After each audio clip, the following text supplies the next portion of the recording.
Shalom sahabat, senang kita berjumpa kembali. Dan saat ini kita akan bersama-sama merenungkan firman Tuhan yang menjadi bekal bagi kita sekalian di masa-masa semacam ini. Namun mari kita berdoa sahabat supaya kita bersama-sama boleh mengerti dan memahami dengan cara yang sederhana. Tuhan akan memberikan kepada kita pengertiannya. Mari kita berdoa. Bapa kami yang di surga, terima kasih untuk berkat dan kasih karunia-Mu yang ajaib bagi kami.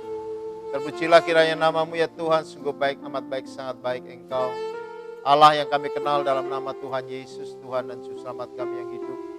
Kami percayakan kehidupan kami dalam pemeliharaan Tuhan dan kami percaya pemeliharaan yang Tuhan berikan kepada kami sempurna. Biarlah tubuh jiwa kami, roh kami Tuhan sempurna dalam pemeliharaan Tuhan menjelang hari-hari akhir, menjelang ketika Engkau hadir kembali yang kedua kali. Oleh sebab itu kami bersyukur ya Tuhan untuk kebaikan-Mu bagi kami.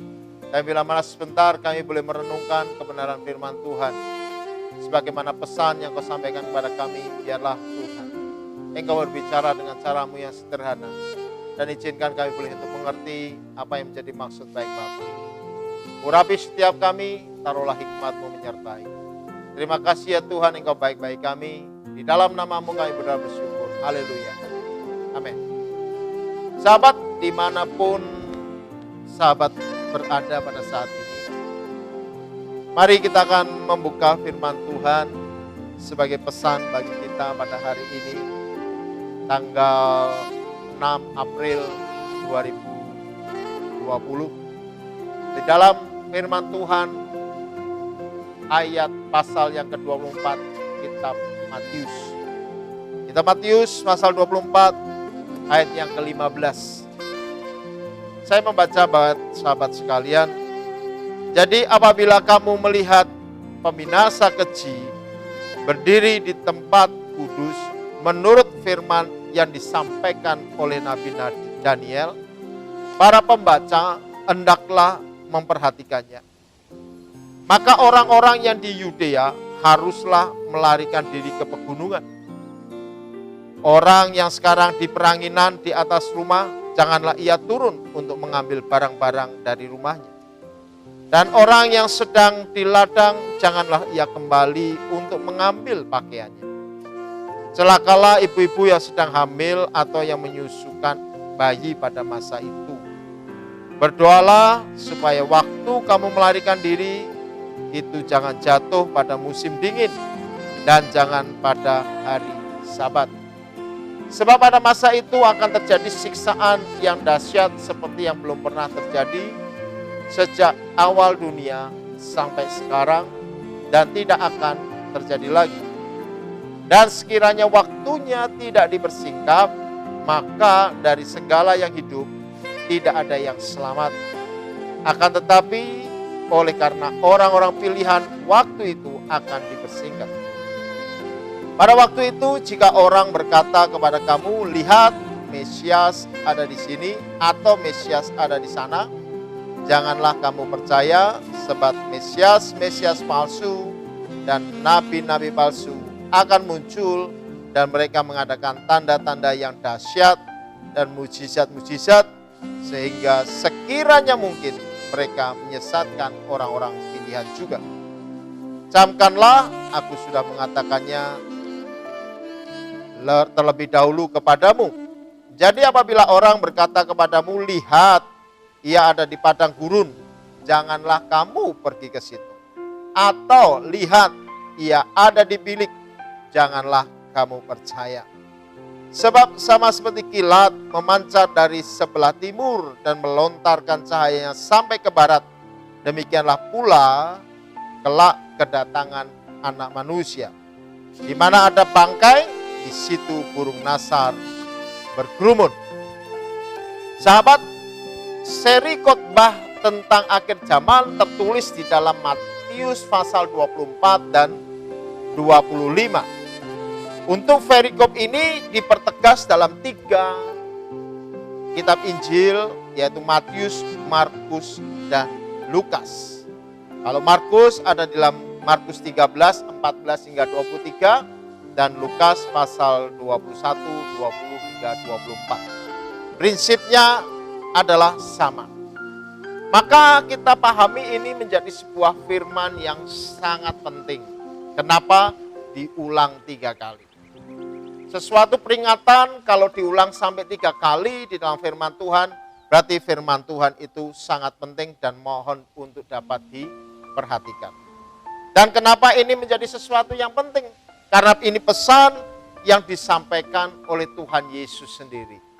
Jadi siapakah yang menyampaikannya itu menjadi sesuatu yang penting atau tidak. Dan Tuhan sendiri yang menyampaikannya sehingga ini menjadi sebuah hal yang penting. Disampaikan sebagai khotbah. Ini bukan sekedar perbincangan, bukan sekedar pernyataan, perkataan biasa. Disampaikan sebagai khotbah tentang akhir zaman, sehingga ini menjadi memiliki nilai yang sangat urgent, nilai yang sangat penting sekali untuk kita perhatikan. Nah, mari kita melihat bahwa pesan ini disampaikan untuk orang memahami tentang adanya akhir zaman. Sekarang ketika situasi semacam ini mencekam seluruh dunia, orang mengaitkan dengan akhir zaman. Apakah ini menjadi sebuah akhir zaman? Orang menjadi bingung. Orang mencari tahu apa makna dari peristiwa tentang menyebarnya virus. Orang tidak bisa ke gereja, tidak bisa bertanya dengan leluasa, dan lain sebagainya. Yang muncul ketakutan. Terlalu takut itu sebenarnya tanda orang yang tidak beriman. Karena Allah itu sebenarnya melepaskan kita dari roh ketakutan. Allah memberikan kita kepada keberanian karena percaya bahwa Tuhan yang memegang kita, Tuhanlah yang memiliki masa depan. Maka janganlah kita takut, jangan kita gentar dan tawar hati. Sehingga kita cukup punya kekuatan untuk menghadapi hari-hari yang sukar. Seperti yang kita alami pada saat-saat semacam ini, sahabat. Oleh sebab itu, kalaupun kita melihat fenomena-fenomena semacam ini, janganlah kita kemudian menjadi lupa fokus tentang apa yang akan terjadi. Karena Tuhan sudah memberitahukannya. Hal-hal yang lain itu menjadi tidak penting kalau kita tahu mana yang pokok, yang penting. Nah, tentang akhir zaman, Tuhan sudah memberikan sesuatu yang pokok, yang penting. Yang pertama adalah ketahui kalau masanya itu tiba, yaitu lokasinya. Lokasi yang mana kita harus fokus melihat, yaitu di Yudea. Yudea itu provinsi di Israel. Tetapi lebih dalam lagi diberitahukan ada tempat kudus. Tempat yang kudus ini ada di mana? Yerusalem. Lebih lagi kemana? Ke bait Allah.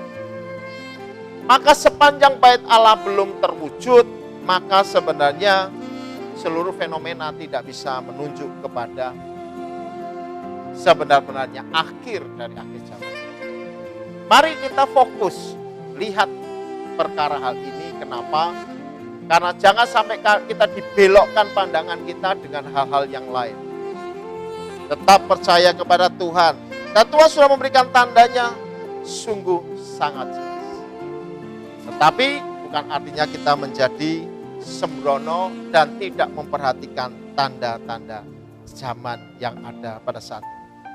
Dikatakan bahwa pembinasa keji ada di tempat kudus. Markus mengatakan di tempat yang tidak sepatutnya.